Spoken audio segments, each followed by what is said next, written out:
Bismillahirrahmanirrahim. Assalamualaikum warahmatullahi wabarakatuh. Alhamdulillahirabbil alamin wa bihi nasta'inu ala umuri dunya waddin. Wassalatu wassalamu ala asrofil anbiya'i wal mursalin wa ala alihi wa sahbihi wa man tabi'ahum bi ihsanin ila yaumiddin. Amma ba'd. Saudara-saudaraku yang insyaallah dimuliakan oleh Allah Subhanahu wa taala.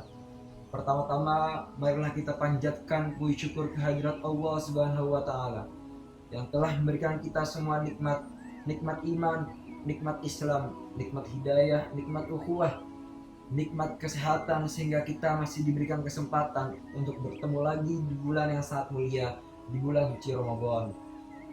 Tak lupa salat beserta salam kita curahkan kepada baginda besar kita, kepada Nabi Muhammad SAW, yang insya Allah akan berikan syafaat kepada kita semua sebagai kaumnya di pada mahsyar nanti di yaumil akhir. Pada kesempatan kali ini izinkan saya untuk menyampaikan materi mengenai keutamaan Al-Quran. Sudah kita ketahui bersama bahwa Al-Quran adalah sebagai pedoman hidup kita sebagai umat muslim, sebagai pedoman kita, sebagai suri tauladan kita untuk kita ketahui, untuk kita mencapai ridhonya Allah Subhanahu wa taala. Keutamaan Al-Qur'an yang pertama dikatakan dalam hadis, Iqra'ul Qur'an fa innahu ya'ti yaumal qiyamah syafi'an li ashabi. Bacalah Al-Qur'an, sesungguhnya Al-Qur'an akan menjadi penolong di yaumil akhir kepada sahibnya. Maksudnya apa? Al-Qur'an akan menjadi saksi, Al-Qur'an akan menjadi menolong kita, akan nantinya di yaumil akhir, di akhirat kelak akan menjadi saksi bahwa kita sering baca Al-Quran, akan menolong kita ketika kita di padang mahsyar nanti karena kita sering baca Al-Quran. Kepada para pencinta Al-Quran, maka sering-seringlah baca Al-Quran karena Al-Quran nantinya akan menjadi penolong kita di padang mahsyar nanti, di akhirat kelak. Selanjutnya keutamaan Al-Quran yang kedua, ya, dalam hadis juga dikatakan, Inna Allah yarfa'u bihadzal kitab aqwaman wa yad'u bihi akharin. Hadis riwayat Muslim. Artinya, sesungguhnya dengan Al-Quran ini Allah akan mengangkat derajat beberapa kaum, dan Allah pun akan merendahkan beberapa kaum karena telah meninggalkan Al-Quran, karena telah menjauhkan Al-Quran. Maksudnya apa? Ketika kita selalu belajar Al-Quran, ketika kita selalu mengamalkan Al-Quran, selalu mempelajari, mengamalkan, dan menghafalnya, tentunya Allah akan mengangkat derajat kita, akan mengangkat derajat kita setinggi-tingginya karena kita telah berusaha, telah menjaga Al-Quran. Dengan Al-Quran ini kita bisa mengangkat derajat kita sebagai umat muslim yang terbaik.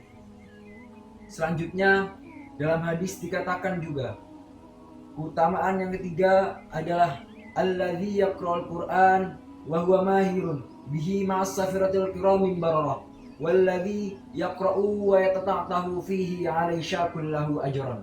Hadis riwayat Bukhari dan Muslim. Maksud yang memiliki arti adalah barang siapa yang membaca Al-Quran dengan mahir, dengan sempurna, maka dia akan bersama dengan malaikat kiratin bararah, malaikat yang mulia dan malaikat yang taat. Dan barang siapa yang baca Al-Quran dengan terbata-bata atau masih ada kesalahan, maka baginya dua pahala kebaikan untuknya. Maksudnya apa? Ketika kita sudah mahir dalam baca Al-Quran, ketika kita sudah sempurna dalam baca Al-Quran, maka kita akan disandingkan bersama dengan malaikat yang sangat luar biasa, malaikat yang mulia dan taat perintah Allah Subhanahu wa taala. Akan tetapi ketika kita masih terbata-bata dalam baca Al-Quran, atau kita masih ada kesalahan dalam baca Al-Quran, Allah tidak akan menghukum kita, Allah tidak akan memberikan kita musibah atau yang lainnya. Akan tetapi ketika kita masih terbata-bata, apabila kita masih salah dalam baca Al-Quran, maka baginya dua pahala. Dua pahala ini yang pertama, ketika kita selalu berusaha untuk membenarkan Al-Quran, selalu belajar Al-Quran, disitulah Allah akan melipat gandakan pahala kita karena kita selalu berusaha belajar dan belajar untuk lebih baik lagi dalam membaca Al-Quran dan berperilaku baik dalam Al-Quran. Selanjutnya, kemuliaan yang keempat adalah dalam hadis dikatakan, man qara harfan min kitabillah falau bi hasanah wal hasanatu bi arsy amsalha. La aqul alif lam mim harfun walakin alif harfun walam harfun wa mim harfun. Hadis riwayat Tirmizi. Artinya, barang siapa yang membaca satu huruf dalam Al-Quran, maka baginya satu kebaikan, dan satu kebaikan akan dilipat gandakan menjadi 10 kebaikan.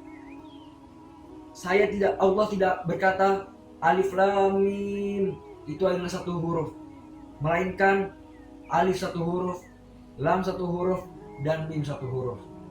Di sini sangatlah luar biasa kemuliaan Al-Quran ini, sangat luar biasa. Ketika kita membaca Al-Quran, yang membedakan Al-Quran dengan bacaan-bacaan yang lainnya, ketika kita baca Al-Quran satu huruf, maka kita akan mendapatkan satu kebaikan, dan satu kebaikan tersebut akan dilipat gandakan menjadi 10 kebaikan. Al-Quran terdiri dari 30 juz, 114 surah. Betapa banyak ayat yang selalu kita baca. Apabila kita selalu bacanya, betapa banyak pahala yang kita dapat, betapa banyak kebaikan yang kita dapat apabila kita sering baca Al-Quran. Maka saya ingatkan kepada saudara-saudaraku yang saya cintai, marilah kita membaca Al-Quran, marilah kita senantiasa mempelajari Al-Quran, menghafalnya lalu mengamalkannya. Dan keutamaan yang kelima, dikatakan dalam hadis juga, khairukum man ta'allama al-Qur'an wa 'allamah. Khairukum man ta'allama al-Qur'an wa 'allamah. Sebaik-baik kaum adalah orang yang mempelajari dan mengamalkan Al-Quran. Hadis riwayat Bukhari.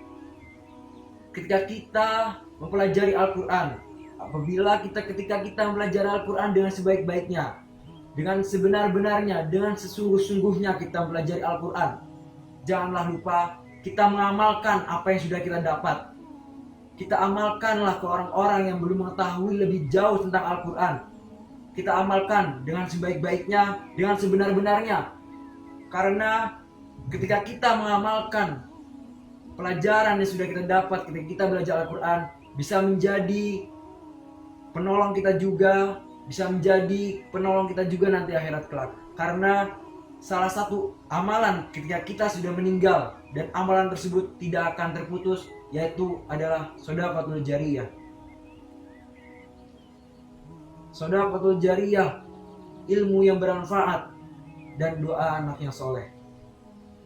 Ilmu yang bermanfaat ini tadi, contohnya ketika kita mengamalkan, ketika kita mengajarkan Al-Quran kepada orang lain, tentunya itu akan menjadi amal kita, kebaikan kita juga, karena kita sudah mengamalkan apa yang sudah kita dapat untuk kebaikan orang lain. Kesimpulan yang bisa kita dapati adalah, marilah saya pribadi mengajak untuk kepada teman-teman semuanya untuk senantiasa selalu membaca Al-Quran, mengamalkan Al-Quran, dan selalu menghafal Al-Quran serta menjaganya dengan sebaik mungkin. Karena Al-Quran ini adalah pedoman kita, adalah tiang kita, tiang agama kita untuk menjadikan kita semua menjadi lebih baik. Mungkin itu saja yang bisa saya sampaikan. Kurang lebihnya mohon maaf. Akhirul kalam. Billahi taufiq wal hidayah. Assalamualaikum warahmatullahi wabarakatuh.